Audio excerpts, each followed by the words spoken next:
Salut à tous, aujourd'hui on se retrouve dans une nouvelle vidéo. Dans cette vidéo, je vais simplement vous expliquer comment débuter l'élevage de menthes. La première question qui va se poser une fois qu'on va acquérir une menthe, ça va être quel type de terrarium prendre à ma menthe. Alors déjà, oubliez une fois que les menthes sont L1, L2, L3 ou L4 même, et qu'elles sont encore de taille assez petite pour la plupart des espèces, oubliez les grands terrariums Exotera qui font je ne sais quelle taille. En fait, tout simplement, la menthe ne pourra pas chasser si vous lui mettez quelques mouches dedans.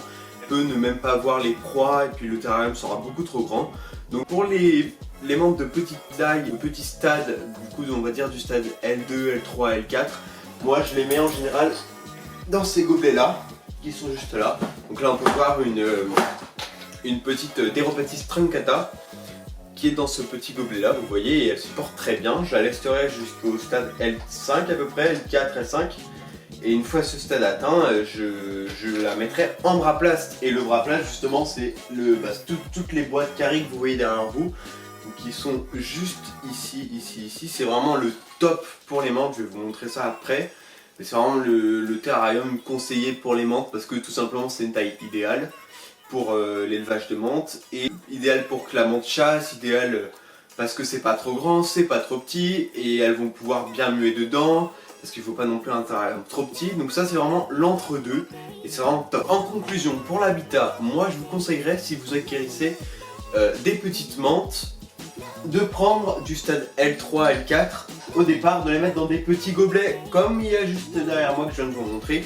Si c'est des menthes un peu plus grandes, donc du stade L4 à adulte, et que c'est des menthes assez massives, vous pouvez les mettre dans des Braplast. Voilà, c'est vraiment adapté à une menthe adulte. Par contre, on va pas pouvoir en mettre plusieurs, on va pas pouvoir faire par exemple un élevage groupé. Dans ce cas, pour les élevages groupés, ce sera plutôt les Exotera assez grands, ou un terrarium à peu près de cette taille-là, que vous voyez juste ici.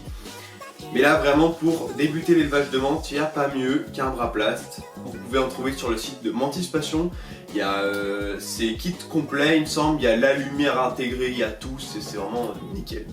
Donc pour débuter, le Braplast c'est super. Pour la décoration du Braplast, vous faites comme vous voulez. Si vous voulez rajouter des plantes, en enlever, vous faites tout ce que vous voulez. Pour la terre, vous pouvez mettre de la tourbe ou de la terre de coco. Moi j'utilise de la terre de coco et de la tourbe. Donc c'est vraiment... c'est pas un problème. Après le pothos c'est une plante qui pousse très bien aussi, et donc voilà, avec des petits branchages etc, ça fera un assez beau résultat. Une fois que vous avez votre terrarium ou vos terrariums, vous allez pouvoir commencer à vous poser la question: que mangent les menthes? C'est une grande question parce que forcément c'est utile.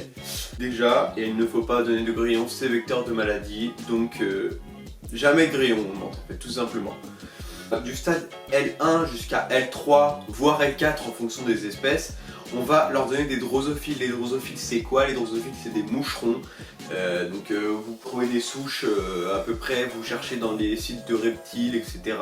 Ou même en animalerie vous pouvez en commander. Bon, je vous déconseille un peu en animalerie parce que souvent il y a des acariens dedans. C'est pas fou. Mais voilà, donc pour les premiers stades du L1 à L4, on va pouvoir donner des drosophiles aux menthes. J'ai oublié ce passage, du coup je vais le tourner maintenant. Donc à partir du stade L4, qu'est-ce qu'on va donner aux menthes? Tout ce qui est blatte, donc Fouettalia pallida, Red Runner, donc ça c'est nickel. Et en nourriture principale, ça va être des mouches.